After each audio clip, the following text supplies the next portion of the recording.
እግዚአብሔር የችግር ጊዜ ወዳጅ ብቻ አይደለም። እግዚአብሔር የባለጠግነትም ጊዜ አምላክ ነው። የማጣት ጊዜ ወዳጅ ብቻ አይደለም። እግዚአብሔር የመሙላትም ጊዜ ወዳጅ ነው። እግዚአብሔር ሲቸግረን እጃችንን እንዘረጋለን፣ ሲሞላልን እጃችንን እናጥፍለት አምላክ አይደለም። እግዚአብሔር ወረት አይደለም። እግዚአብሔር የሁል ጊዜ አምላክ ነው። ምእመናን ችግር እኮ ሃይማኖታችንን ሊፈታው አይገባም። ማጣት እኮ ጸሎታችንን ሊያቋርጠው አይገባም። አንዳንዶቻችን በዚህ ምድር ላይ እንደኖርን እንኳን የምናስብ በጣም ጥቂቶች ነን። አንዳንዶች እኛ ምን ኖር ነው አኗኗሪ ነን እንጂ እስከ ማለት እኮ ደረስን እንዴ! ደስታችንን በዚህ ዓለም ቁሳዊ ነገር መዘነውና ብዙዎቻችን ደስታን አጣን፣ ሳቅ አጣን፣ ፍስሐ አጣን፣ እርካታ አጣን፣ ሰላም አጣን። የደስታችንን መጠን ኪሳችን በሚገባው በሚወጣው፣ በምንቀልሰው ጎጆ፣ በምናሽከረክረው መኪና፣ በምናጌጠው ጌጥ፣ በምናሸበርቀው ማሸብረቅ ካደረግነው እኮ ስለከራረምን ነው ሐዘን እየተሰማን ያለ። በስመ አብ ወወልድ ወመንፈስ ቅዱስ አሃዱ አምላክ አሜን። በአንዲት ርዕሰ ጉዳይ ትንሽ ደቂቃ ቆያችኋለሁ። መቸገርህን አውቃለሁ፣ ነገር ግን ባለጸጋ ነህ። ለጥቂት ደቂቃዎች የምንማርበት የትምህርታችን ርዕስ ነው። የቅዱስ ዮሐንስ ራእየ ዮሐንስ ምዕራፍ 2 ቁጥር 7 እስከ 9 መቸገርህን አውቃለሁ፣ ነገር ግን ባለጸጋ ነህ። ይህንን ያለው የተወደደ መድኃኒታችን ኢየሱስ ክርስቶስ ለሰርምኔስ ቤተ ክርስቲያን አለቃ፣ በሰርምኔስ ያለች ማህበረ ምእመናን አስተዳዳሪ፣ የሰርምኔስ ቤተ ክርስቲያን ሊቀ ጳጳስ ፖሊካርፐስን ነው። መቸገርህን አውቃለሁ፣ ድህነትህን አውቃለሁ፣ ነገር ግን ባለጸጋ ነህ አለው። ይህን የተባለው የሰርምኔስ ቤተ ክርስቲያን አለቃ እንደሰማችሁት ችግረኛ ነው። እንደሰማችሁት ደሃ ነው። ግን ይገርማችኋል፣ እግዚአብሔር ባለጸጋ ነህ አለው።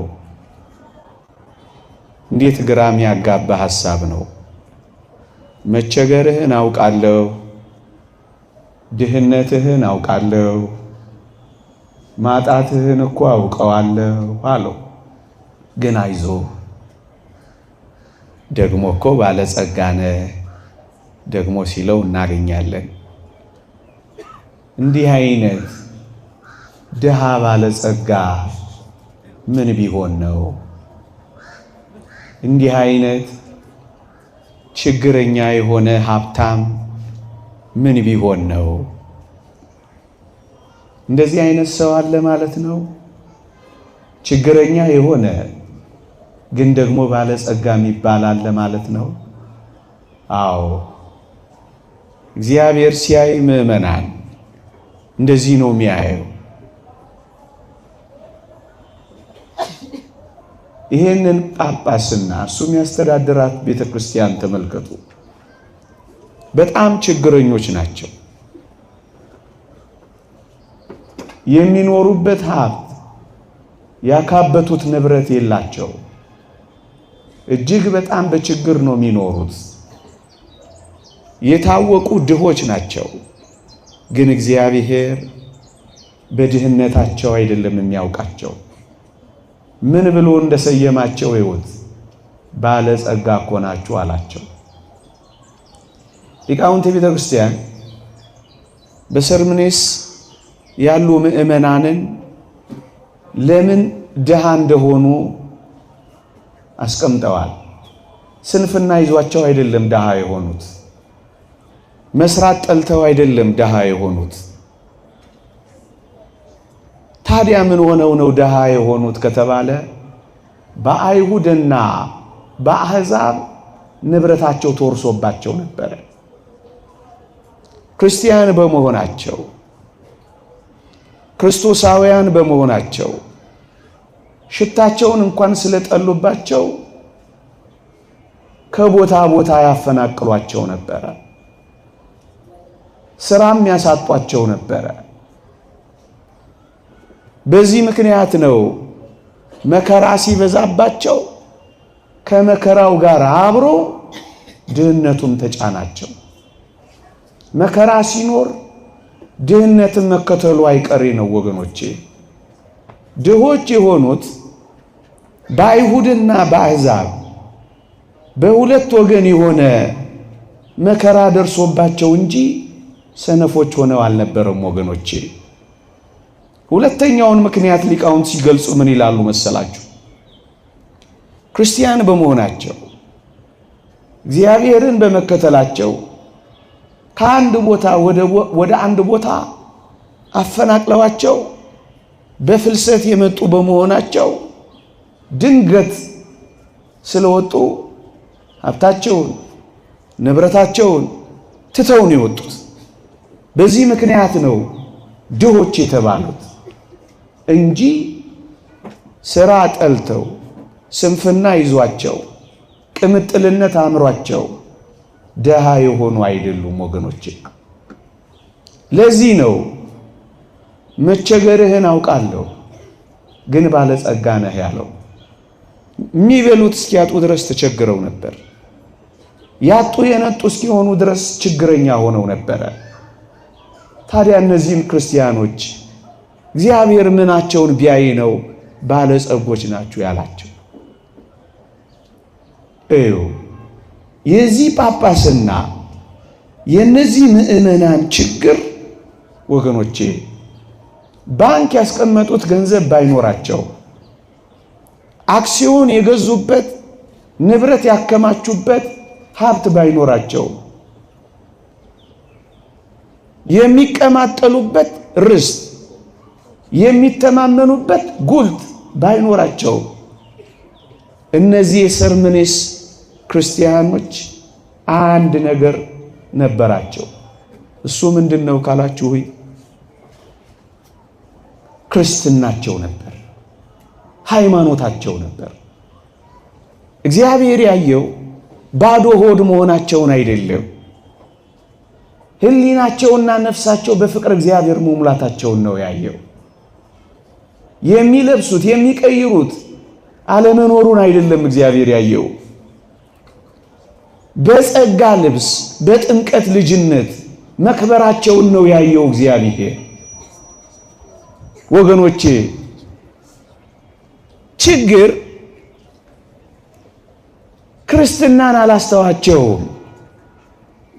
ችግር ሃይማኖት አላስቀየራቸውም። ለዚህ ነው እግዚአብሔር ችግር ሀብትን አሳጣቸው እንጂ ሃይማኖት ስላላሳጣቸው ነው ባለጸጎች ናችሁ ያላቸው። ምዕመናን ችግር እኮ ሃይማኖታችንን ሊፈታው አይገባም። ማጣት እኮ ጸሎታችንን ሊያቋርጠው አይገባም። በሆነ በዚህ ዓለም ጉዳይ የሆነ ነገር ሲጎደል በመንፈሳዊው ዓለም ሊጎርልብን እኮ አይገባም።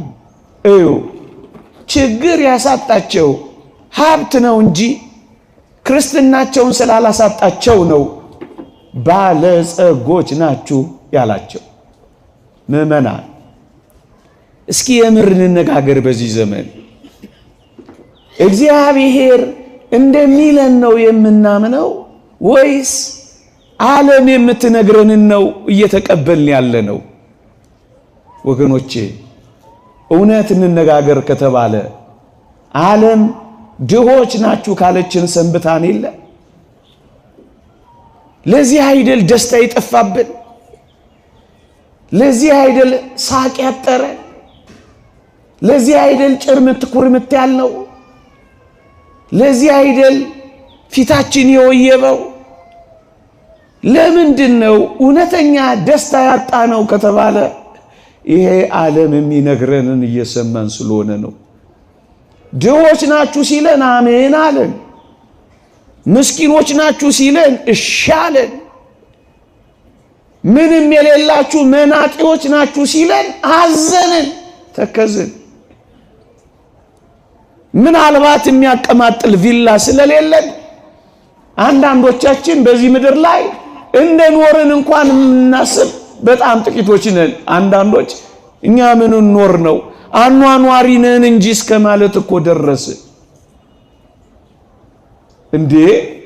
ደስታችንን በዚህ ዓለም ቁሳዊ ነገር መዘነውና ብዙዎቻችን ደስታን አጣን፣ ሳቅ አጣን፣ ፍስሐ አጣን፣ እርካታ አጣን፣ ሰላም አጣን።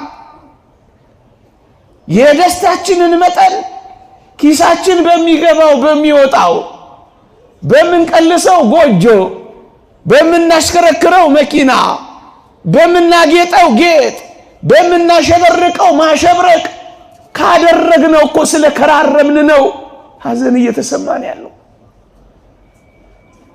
ብዙዎቻችን እውነት እንነጋገር ከተባለ እንደ ነገሩ ነው እየኖርን ያለ ነው ደስ ሳይለን። ለምን? የምንሰማው የዓለምን ድምፅ እየሆነ። እንደውም አንዳንድ ወጣቶች አንዳንድ ጊዜ እናገረዋለሁ፣ ኢትዮጵያ ውስጥ ሰው ሆኜ ከምኖር ይልቅ ዋይት ሃውስ ውስጥ ሳር ሆኜ በበቅል ይሻለኛል እያሉ እስኪመኙ ድረስ ደረሱ። ደስታን ፍለጋ ስንት ቦታ ተንከራተቱ። እርካታን ፍለጋ ባህር ለባህር ቀዘፉ። ምዕመናን፣ ስራን አትስሩ ማለት ስንፍናን ማበረታታት አይደለም። ብዙዎቻችን ዓለም የምትነግረንን እየሰማን እግዚአብሔር የመረጠልንን ችላ እያል ደስታችንን ካራቅን ቆየን እያልኳችሁ ነው። እዩት፣ የሰርምኔሱ ሊቀ ጳጳስ ደሃ ነው፣ ግን እግዚአብሔር ባለጸጋ ነህ አለው። ምንም የለው፣ ግን እግዚአብሔር ሁሉ ያለህ ነህ አለው። መቸገርህን አውቃለሁ፣ ግን እኮ ባለጸጋ ነህ አለው። እግዚአብሔር ያለውን ትሰማላችሁ ወገኖቼ። ጥቂት ዓለም የምትለውና እግዚአብሔር የሚለው እንዴት እንደሚለያይ በሞቴ ላሳያችሁ። ዓለም ከተወሰነ ኪሎ ካሎሪ በታች ከበላችሁ ወይም በዓመት የሆነ ዶላር ካላመጣችሁ ደሃ ነው ብሎ ነው የሚበይነው። ዓለም እንደዚህ ነው የሚበይነው። የዓለም የብልጽግና ልኬት ይሄ ነው። እግዚአብሔር ግን እንደዚህ አይደለም የሚለው። አያችሁ የዓለም ከእግዚአብሔር እንዴት እንደሚለይ ተመለከታችሁ። በሞቴ በተቀደሰ ትዳር ተወስኖ በቃለ እግዚአብሔር መስፈርትነት ልጆቹን የሚያሳድግን አባት ይሄ ዓለም አፋኝ የሚል ስም ነው የሚሰጠው። ኋላ ቀር የሚል ታርጋ ነው የሚለጥፈው። እናውቃለን። ያልገባው እኮ ነው የሚለው። እያያችሁ ነው። ሌብነት ተወድሶ ጨዋነት የኮሰሰበት ዘመን ነው። የሰረቀ ተተኮሰ የሚባልበት ዘመን፣ ጨዋ የሆነ ደግሞ እሱ ምን አለው የተቀበረ ሰው ነው የሚባልበት ዘመን ነው። እንዴ ድንግሉ ፋራ ዘማዊው የነቃ ተብሎ የሚወደስበት ዘመን ነው። ተገላብጧል ስላችሁ ተገላብጧል። በተቀደሰ ትዳር ተወስኖ ልጆቹን በእግዚአብሔር ቃል መስፈርትነትን የሚያሳድግን አባት ኋላ ቀር ብሎ ይጥለዋል። ይልቅስ በዝሙት ተጠምዶ እንደ እንስሳ እያመነዘረ ምናልባት ከጸነሰ ደግሞ እያስወረደ የሚኖረው ደግሞ ስልጡን ይለዋል። የቤተሰብ ስልጣኔ የገባው ይለዋል። ተራማጅ ብሎ ይበይንለታል። እውነቱና ስያሜው ተገላብጧል። ምዕመናን ያገኘውን አጋርቶ ፈጣሪውን አመስግኖ በልኩ መኖርን ወዶ ካልጠግብ ባይነት ወጥቶ የማይስገበገብ በቃኝ የሚልን ሰው ሰነፍ ይለዋል። ሃይማኖቱ ስንፍናን ያመጣበት ብሎ ይበይንበታል። ከዚያ ይልቅ ደግሞ በስነ ልቦና ቀውስ ውስጥ እስኪወድቅ ድረስ ታማሚና በሽተኛ እስኪሆን ድረስ ጠባ ለገንዘብ መሸ ለሆድ የሚንከራተተውን ከእግዚአብሔርም ከሰውም የተለየውን ግን ታታሪ የሥራ ባህል የገባው ስልጡን ብሎ ይሰይምለታል። ተገላብጧል ያልኳችሁ እኮ ይሄንን ነው ወገኖቼ። ልክ እንደዚሁ ባለጸግነትና ድህነት በእግዚአብሔር ዓይንና በዚህ ዓለም ፊት ተለያይቷል። ምዕመናን እሱን ነው እንድናስተካክል በዚህ ምሽት እቺን ርዕስ ባነሳ ብዬ የመረጥኩት። ወገኖቼ እግዚአብሔር ያለውን ተመልከቱ። ሃይማኖት ስላለ ባለጸጋ ነህ፣ ክርስቲያን ስለሆንክ ባለጸጋ ነህ፣ የመንግሥተ ሰማያት ዜጋ ስለሆንክ ባለጸጋ ነህ፣ የቅዱሳን ኅብረት ጉባኤተኛ ስለሆንክ ባለጸጋ ነህ፣ ደስታህን ከውጪ ሳይሆን ከውስጥ የሚፈልቅ ባለጸጋ ነህ፣ በምትኖርበት ቪላ ሳይሆን በእግዚአብሔር ቤት ውስጥ በመጣል ደስ የሚልህ ባለጸጋ ነህ። በሚመጣ በሚሄድ ነገር ሳይሆን ሰማያዊው በሆነው ጸጋ ደስተኛ የሆንክ አንተ ባለጸጋ ነህ ነው እኮ የሚለው ወገኖቼ። ምዕመናን እስኪ እውነት እንነጋገር። ድህነት ምንድን ነው? ባለጸግነትስ ምንድን ነው? እኔ ከምተረጉመው ይልቅ ታላቁ አባት ቅዱስ ዮሐንስ አፈወርቅ የተረጎመበት መንገድ እንዴት ደስ ይላል! እስኪ ላንሳላችሁ። ደሃ የሚባለው ይላል ብዙ ፈቃዳት ያለው ሰው ነው ይላል። ደሃ የሚባለው ፍላጎቶቹን መግዛት ያልቻለ ሰው ነው ይላል። ደሃ የሚባለው ባየው ነገር ሁሉ የሚስገበገብ ሰው ነው ይላል። ምዕመናን ደሃ ማን ነው ካላችሁኝ፣ ፍላጎቶቹን የማይገዛ ሰው እሱ ደሃ ነው።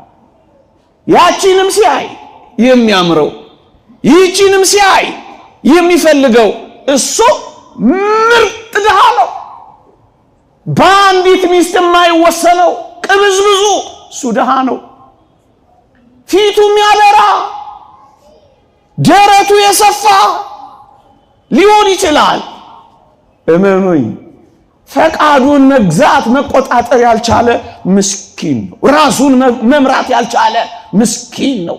ስሜቱን መቆጣጠር ያልቻለ ምስኪን ደሃ እሱ ነው። በቃኝ ማይ ባየው ነገር ማይረካ በሚኖረው ኑሮ መደሰት ማይፈልግ ማመስገን ማይችል አጉረምራሚ እሱ ደሃ ነው የሚለው። ምዕመናን እስኪ እውነት እንነጋገር ከተባለ የሁሉንም ማለት አይደለም። በዚህ ዘመን የምናያቸውን አንዳንድ ነገሮች እስኪ እንተዛዘብ። ጠንቋይ ቤት ሄዶ ጸጉር ቆርጦ ርሚጦ ጥሎ እርቃኑን ሄዶ አመድ ላይ ተንከባሎ ከአጋንንትና ከዲያብሎስ ጋር ውል ገብቶ ተዋውሎ ሀብት የሚያዘንበውን ባለጸጋ ስትሉት አታፍሩ? ጠዋትኛ ጋር ማታ ሌላ ቦታ እየተንበረከከ የመንግሥተ ሰማይ ቤቱን ያፈረሰ የዚህን ዓለም ቤት ያነጸ እናንተ ባለጸጋ ትሉታላችሁ። እግዚአብሔር ግን ምን እንደሚለው ስሙ። ለምድር ባለጸጋ በዓለም ሰዎች ዓይን የተመነደገ ነው፣ በእግዚአብሔር ዓይን ፊት ግን ምርጥ ደሃ ነው። ፈቃዱን መግዛት ያልቻለ ራሱን መቆጣጠር ያልቻለ እሱ ደሃ ነው ያለው ሊቁ ዮሐንስ አፈወርቅ እኮ ይሄንን ነው። ምዕመናን እንዴ እውነት እንነጋገር ከተባለ በዚህ ዓለም ላይ ያያችሁት አይደለ? ያንዱን ንግድ አዘግቶ የአንዱን ቢዝነስ ነጥቆ አንዱ ያስመጣውን ተመሳጥሮ የሆነ ቦታ አስቀምጦ የሱን ያለ ቀረጥ አስገብቶ የሌላውን ንግድ አበላሽቶ የሱን 200 እና 300% አትርፎ የሚገነቡት ህንጻዎች ስያሜያቸው ሌብነት ወንጀል ሳይሆን ባለጸግነት ከተባለ ሰነበተ። አሁን ይህንንም ባለጸጋ ልንለው ነው። አናፍርም እኮ እንሰማለን እኮ የህፃናት ወተት የሚጠጣውን ቀን እየቀየሩ ኤክስፓየርድ ያደረገውን ቀን እየለወጡ በብዙ ጥፍ እያተረፉ ብዙ ህንፃዎችን ሲገነቡ ለዚህ ዓለም ባለጸጎችም እነሱ ናቸው። ህፃናትን እያፈረሱ ህንፃዎችን የሚገነቡ አየ ባለጸጋ ባንተ ፊት። እግዚአብሔር ግን እንዴት እንደሚያየው ተመልከት። እንደዚህ እኮ ነው። ምንድነው ድህነት? ምንድነው ባለጠግነት? የወንድን ምን ሀብት የቤተሰብን ሀብት ብቻውን ተቆጣጥሮ ደግሞ ሰነዳስ ደልዞ ምርጥ የቀረጥ ስወራ አድርጎ ወገኖቼ ግን እኮ ባለጸጋ ነው።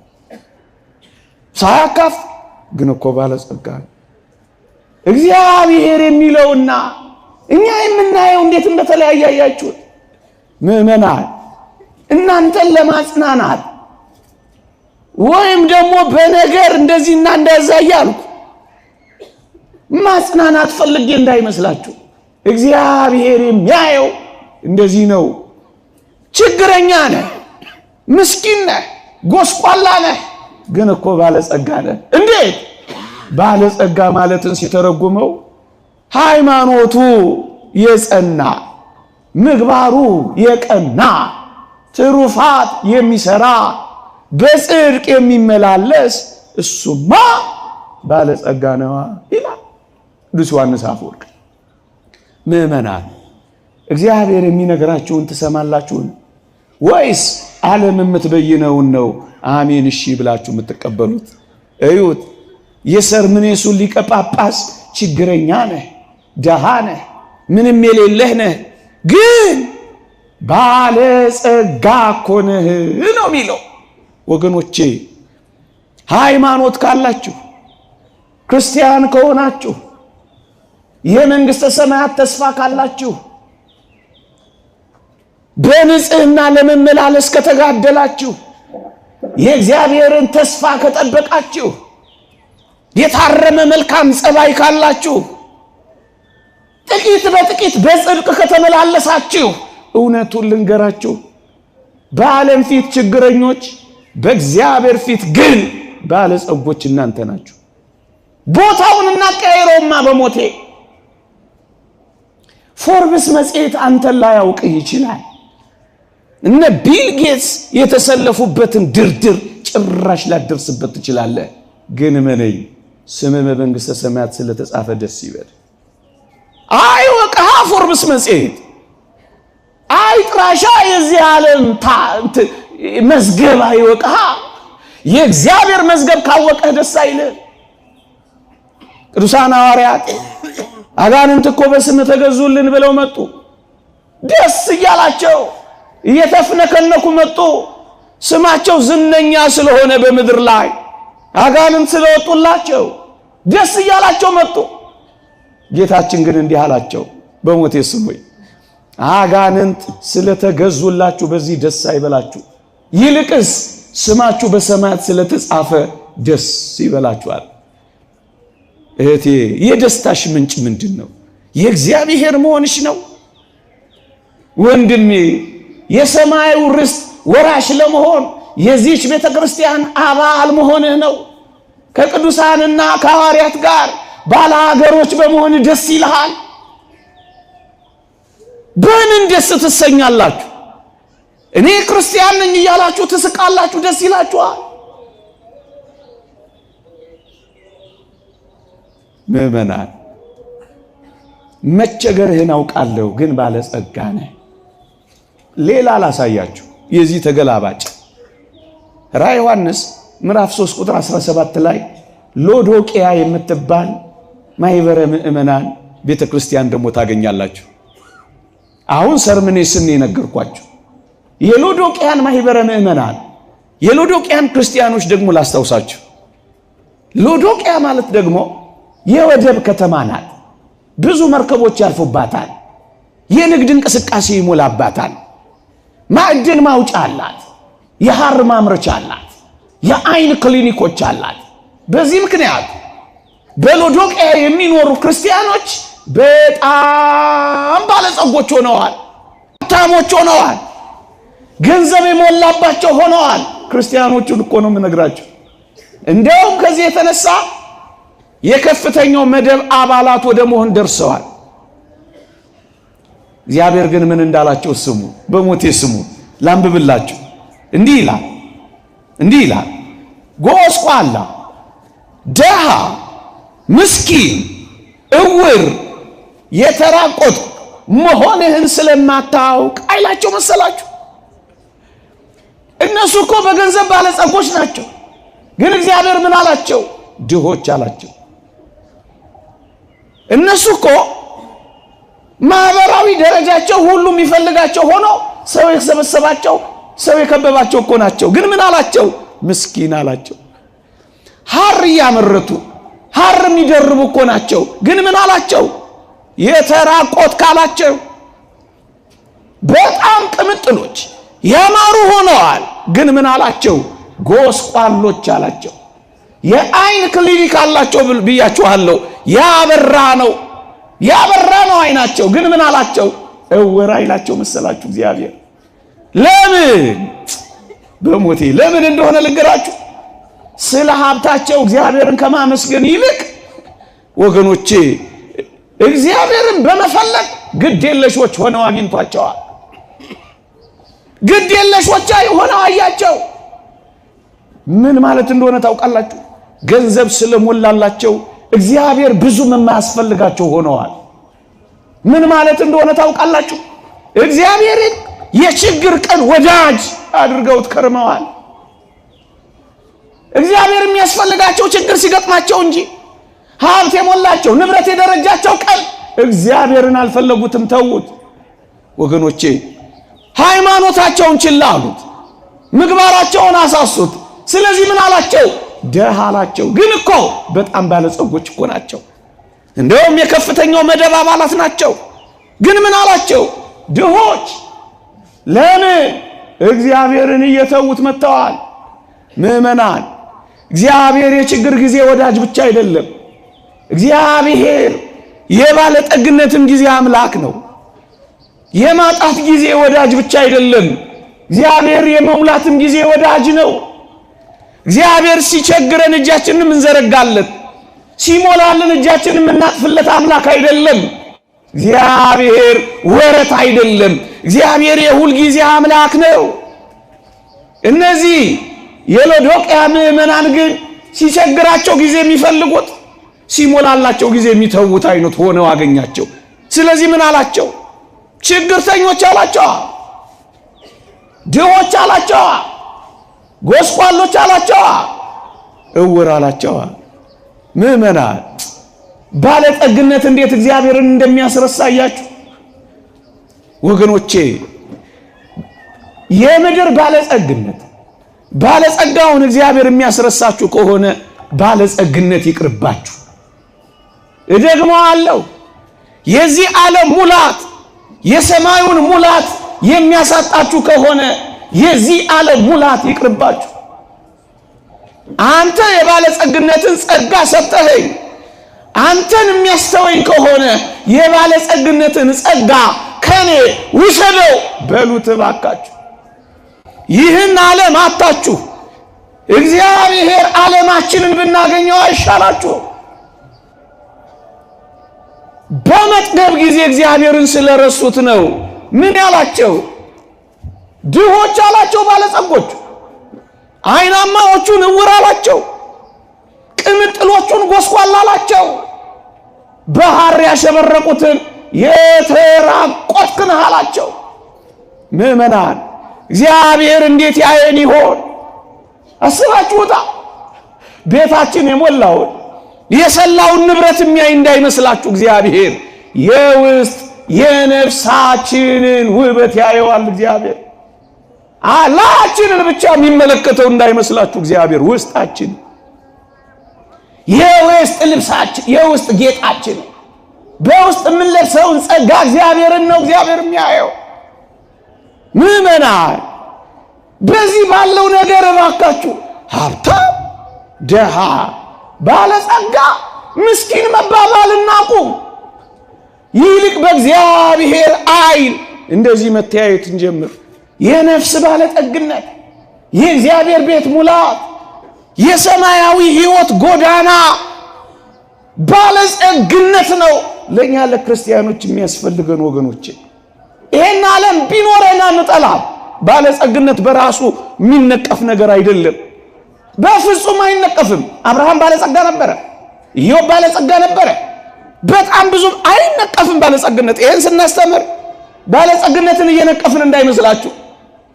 ባለጸግነት የሚያመጣው ትዕቢትና መታጀል ግን እግዚአብሔርን የሚያስረሳ ከሆነ ባለጸግነት ጥንቅር ብሎ ይቅር እንድንል ነው ግን የሚያስፈልገው።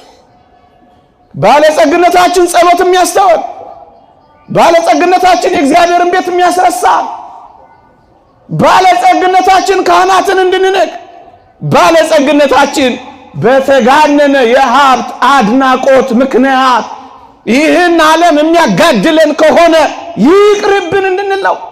ምእመናን ይህ ዓለም በምን እየተጋደለ ይመስላችኋል? አታውቁም? ለሀብት በሚደረግ ሽሚያ አይደለምን? የአንደኛው ዓለም ጦርነት፣ የሁለተኛው ዓለም ጦርነት፣ የእኛን እንኳን የአድዋ ጦርነት ተመልከቱ።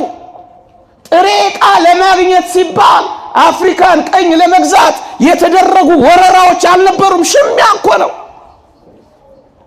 አሁንስ በዙሪያችን የከበቡን ጦርነቶች፣ መፈናቀሎች፣ መጠላላቶች፣ እንደ ስካር አዙሪቶች እርስ በርሳችን የሚያላትሙን የመርዝ ንግግሮች ከምን የመጡ ይመስላችኋል? ባለጠግነትን ከመመኘት አይደለምን? የዚህ ዓለም ሐሳብ የባለጠግነትን ማታለል አንቆ ያዘው ተብሎ እንደተጠራ ይቺን ዓለም አንቆ ያዛት ይሄ ውድና ይሄ ናፍቆት አይደል? ይሄን ባለመውደድ ውስጥ እኮ ሰላማዊነት ነው ያለው። አብሮ ተካፍሎ በመኖር ውስጥ መጣላት አለ። ይሄው እኛ ኢትዮጵያችን እንኳን ይሄው ታንቃ አይደል ያለችው? በዚህ ጦርነት፣ በዚህ መናናቅ፣ በዚህ የጦር መሳሪያ ትጥቅ፣ በዚህ ስልጠና፣ በዚህ ጩኸት ለምን? ይሄው ሌላ ምን አለው? ሌላ ምን አለው እንዴ? ዓለማችን ላይ ግም የሚለው ፈተናና መከራ፣ ጦርነት፣ ውርጅብኝ ሌላ ምንድን ነው ሚስጥሩ? ለሀብት የሚደረግ ሽሚያ ነው። ስልጣንን ተከትሎ የሚመጣው የባለጸግነት ማማ ላይ የመድረስ ሩጫ ነው ዓለማችን ላይ የነገሰው። ወገኖቼ የተጋነነ አድናቆት ሳይኖረው ይልቁንም ለወንድሙ ለማካፈል ልቡ የሚከፈተው ይልቁንም የራሱን የሚያካፍል ሰው የሌላውን የሚመኝ አይደለም። ስታካፍል የሌላውን አትመኝም። ክርስቲያን የመሆን ይህን ዓለም የመናቅ ድል የማድረጊያው መንገድ እኮ ይሄ ነው። ካካፈል ወንድምን ወደህ ከመቀበል ይልቅ የምትሰጥ ስትሆን ምእመናን በጣም ሰላማዊ ነው የምንሆነው። የሌላውን የማይመኝ ሰው እኮ የራሱን መስጠት የሚችል ሰው እኮ ማካፈል መስጠት ስትለምድ የሌላውን ከቶም ቢሆን አትመኝ። የራስህን እንኳን መስጠት ችለሃል። ምን አይነት ሰላማዊ እንደምንሆን አስቡት። በጣም ሰላማዊያን ነው የሚሆኑት ምእመናን። በዚህ ገዳም የነበረውን ታሪክ አልሰማችሁም? ለገዳሙ አበምኔት ሰጡት፣ የተወደደውን የመጀመሪያውን ወይን ሰጡት። ይሄ ለኔ አይገባም ሲል ለሌላው ሲያስተላልፍ፣ ያኛውም ይሄ ለኔ አይገባም ለአባገሌ ነው እያለ ሲያስተላልፍ፣ ይሄ ለኔ አይገባም ለአባገሌ ነው እያለ ሲያስተላልፍ፣ ዞራ ዞራ መጀመሪያ ለኔ አይገባም ያለው የገዳሙ አበምኔት ጋር ደረሰች። እዛ ገዳም ባለው ፍቅር እጅግ በጣም ተደነቀ ይላል። ፍቅር እንደዚህ ነው ምእመናን። የተጋነነ የሀብትና የባለጠግነት ምኞት ግን ይሄው ደስታን ካሳጣን ከረመ። ምእመናን ምንድነው ድህነት? ምንድነው ባለጸግነት? እሱን ነው አሁን ይወላችሁ ችግረኛውን ባለጸጋውን ደግሞ ችግረኛ የሚለው የእግዚአብሔር እይታ የኛ የክርስቲያኖች እይታ መሆን አለበት ወገኖቼ። ሌሎች በጣም ባለጸጎችን ላሳያቸው እግዚአብሔር ያላቸው በተለይ የመቄዶንያ ማህበረ ምእመናን የመቄዶንያ ክርስቲያኖች መከራ ወርዶባቸው ብቻ አይደለም በጣም ድሆች ነበሩ ይላል መጽሐፍ ቅዱሳችን። በጣም ድሆች ነበሩ። ግን እንዴት ይደንቃሉ መሰላችሁ? በጣም ድሆች ቢሆኑ ካላቸው ላይ ለሌላው ማካፈልን ግን የለመዱ ስለነበር መጽሐፍ ቅዱስ ምን እንዳላቸው ታውቃላችሁ? ባለጸጎች ብሎ ነው የጠራቸው። ላንብብላችሁ። የድህነታቸው ጥልቅነት የልግስናቸውን ባለጠግነት አብዝቶታል። እንደ አቅማቸው መጠን ከአቅማቸውም የሚያልፍ እንኳን ወደው እንዲሰጡ እመሰክርላቸዋለሁ። ለቅዱሳን በሆነው አገልግሎት እንዲተባበሩ ይህን ቸርነት በብዙ ልመና ከኛ ይለምኑ ነበር ተባሉ። ድሆች እኮ ናቸው፣ መከራ ወርዶባቸዋል። ግንስ በማካፈል አንደኛ ናቸው። እና ምን አላቸው? የድህነታቸው ጥልቅነት ይላል የልግስናቸውን ባለጸግነት አብዝቶታል ይላል። ምእመናን በመንጠቅ ነው እኛ አንደኛ የሆነው ወይስ በመስጠት ነው? ይዋቸው በመስጠት ባለጸጎች ነበሩ ይላል። ክርስቲያኖች የሌላውን በመንጠቅ ባለጠጎች አትሆኑ። ይልቅስ አስደናቂ የባለጠግነት ቀመር ከፈለጋችሁ በመለገስ ባለጠጎቹ ነው፣ በማካፈል ባለጸጎቹ ነው። እናንተ የምትጎርሷትን ለሌላ በማጉረስ ባለጠጎቹ ነው ባካችሁ። ይልቁንም